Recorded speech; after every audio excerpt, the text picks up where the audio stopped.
Assalamualaikum warahmatullahi wabarakatuh. Salam Pramuka. Ketemu lagi bersama saya, Rahmat Niswan. Kali ini kita akan membahas pola mekanisme pembinaan Pramuka, Penegak, dan Padega berdasarkan keputusan Kuartir Nasional nomor 176 tahun 2013. Untuk lebih jelasnya, marilah kita saksikan video berikut ini. Baiklah, mari kita bahas apa itu Pramuka. Gerakan Kepanduan Praja Muda Karana, lebih dikenal sebagai Gerakan Pramuka Indonesia, adalah nama organisasi pendidikan non-formal yang menyelenggarakan pendidikan kepramukaan bagi kaum muda. Kata pramuka merupakan singkatan dari Praja Muda Karana yang memiliki arti jiwa muda yang suka berkarya.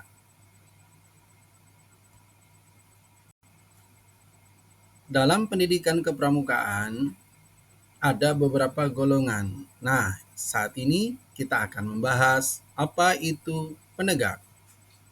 Pramuka penegak adalah anggota muda gerakan pramuka yang berusia 16 sampai dengan 20 tahun yang sering kita jumpai pada tingkat satuan SMA. Tingkatan penegak ada dua. Yang pertama adalah penegak bantara, yang kedua adalah penegak laksana. Selanjutnya, kita akan membahas bagaimana prinsip pembinaan pramuka penegak. Pada prinsipnya, ada 3 tahapan. Yang pertama adalah bina diri. Apa itu bina diri? Yaitu kegiatan meningkatkan pengetahuan dan keterampilan serta pembinaan pribadi baik jasmani maupun rohani. Nah, kata lain, pramuka sendiri dapat melakukannya pada satuan pramuka di sekolah atau di pangkalannya masing-masing. Pola yang kedua adalah bina satuan.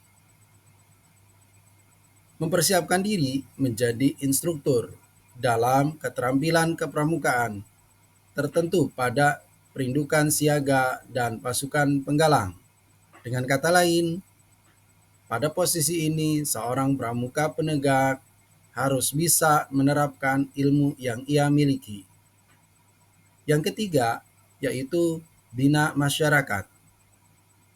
Pada posisi ini, seorang pramuka penegak mempersiapkan diri menjadi pemimpin di masyarakat, serta dharma baktinya kepada masyarakat, bangsa, dan negara. Dengan kata lain, pramuka penegak sudah dapat menerapkan ilmunya di masyarakat dengan prinsipnya sendiri dan termasuk dalam kategori Satya Dharma Pramuka. Wadah pola pembinaan, khususnya di gugus depan. Ambalan penegak adalah satu gerak untuk golongan pramuka penegak yang menghimpun sangga dan dipimpin oleh pradana dengan didampingi oleh pembina ambalan sebagai penasehat. Kedua, sangga adalah kelompok belajar interaktif, teman sebaya dengan jumlah anggota 4-8 orang pramuka penegak. Dengan kata lain, ini sebagai kelompok. 3. Sangga kerja adalah wadah untuk melaksanakan suatu tugas dan kegiatan yang anggotanya terdiri atas anggota-anggota sangga yang ada. Jumlah anggota disesuaikan dengan beban tugas atau kegiatan yang diemban. Sangga kerja bersifat sementara sampai tugas atau kegiatan selesai dilaksanakan. Dengan kata lain, ini disebut sebagai kepanitiaan. Yang selanjutnya adalah wadah pola pembinaan pada satuan karya atau SAKA. Saka merupakan wadah pendidikan atau pembinaan guna penyaluran minat, pengembangan bakat, penegak dan pandega dalam berbagai bidang ilmu, pengetahuan, dan teknologi, serta keterampilan. Dengan kata lain, Saka merupakan tempat untuk menyalurkan atau meneruskan bakatnya atau cita-citanya.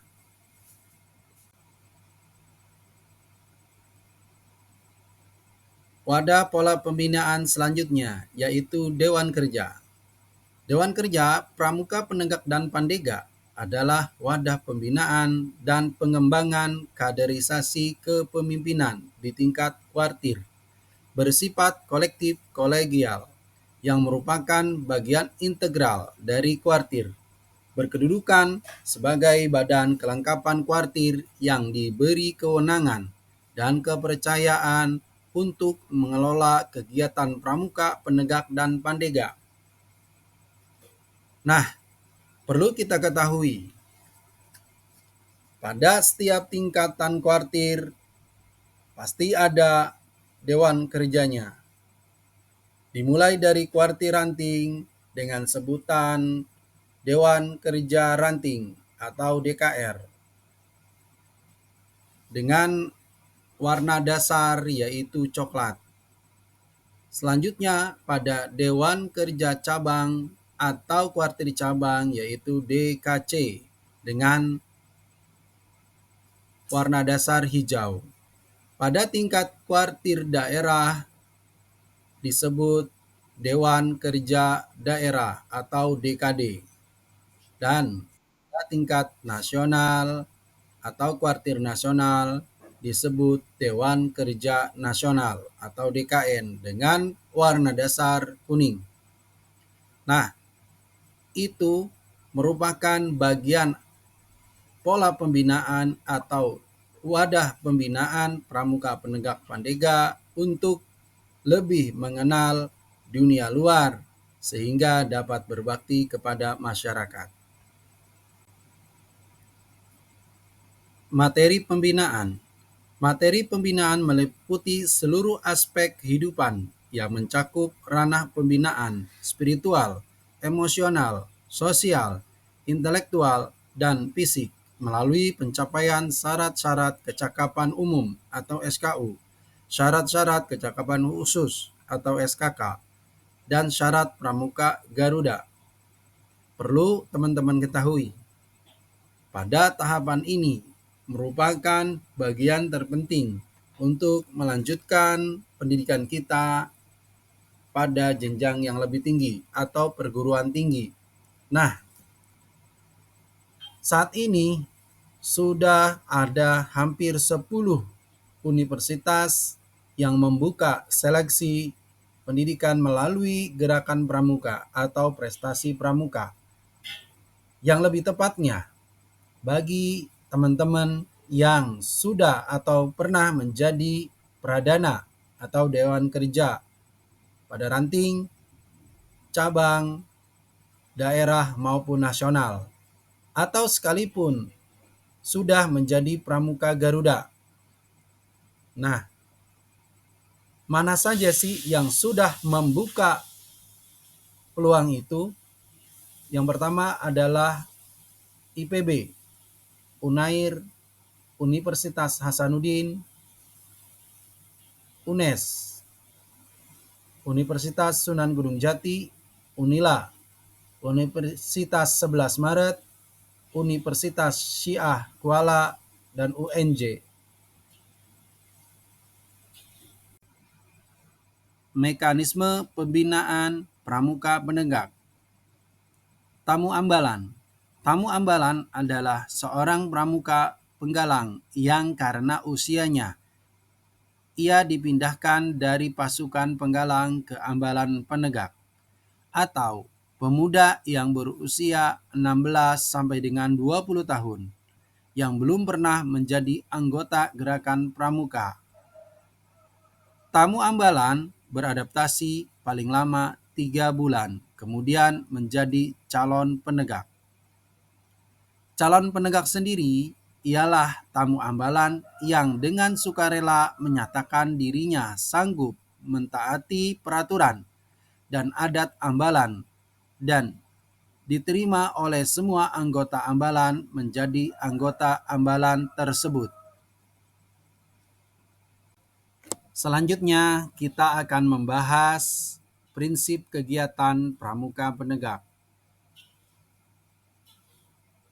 Nah, pada prinsipnya pramuka penegak itu berasal dari, oleh, dan untuk pramuka penegak itu sendiri dengan tanggung jawab pembina.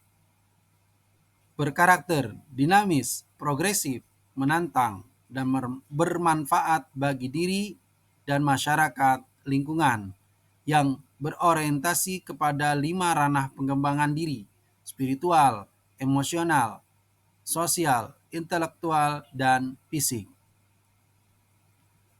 Membangkitkan, mendorong, dan mengarahkan serta mengatur dan mengembangkan keinginan, semangat, serta keterampilan jiwa wirausaha.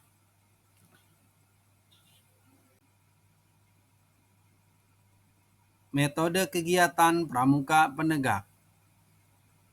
Dalam pembinaan pramuka penegak dapat dilakukan melalui permainan, diskusi, ceramah, demonstrasi, lomba, kerja kelompok, penugasan pribadi, berkemah, seminar, dan lokakarya. Kegiatan pramuka penegak di gugus depan meliputi kegiatan keterampilan, kewirausahaan, pelestarian lingkungan hidup, pramuka peduli, napaktilas, pengembaraan, forum penegak, dan giat prestasi. Kegiatan ini dapat dilakukan di lingkungan sekolah atau gugus depan maupun di lingkungan luar atau di alam terbuka. Perlu teman-teman ketahui bahwa kegiatan-kegiatan yang ada di kuartir meliputi latihan pengembangan kepemimpinan atau LPK, kursus instruktur, kursus pengembangan Dewan Kerja atau KPDK, pembinaan bela negara atau PBN, Raimuna atau pertemuan penegak, perkemahan wirakarya atau perkemahan bakti, Muspanitra atau musyawarah penegak dan pandega putra putri, sidang paripurna, pelatihan tanggap bencana, geladian pimpinan satuan atau Dianpinsat, perkemahan on the air atau perkemahan udara atau disebut JOTA, dan jambore on the internet atau JOTI, serta pelatihan SAR. Nah, semua ini dapat teman-teman penegak ikuti ketika nanti kegiatannya diselenggarakan oleh pihak kuartir dan bekerja sama dengan pihak-pihak yang berwenang. Demikianlah sekelumit tentang pramuka penegak. Mudah-mudahan apa yang telah saya sampaikan bermanfaat bagi kita semua. Terima kasih. Wassalamualaikum warahmatullahi wabarakatuh.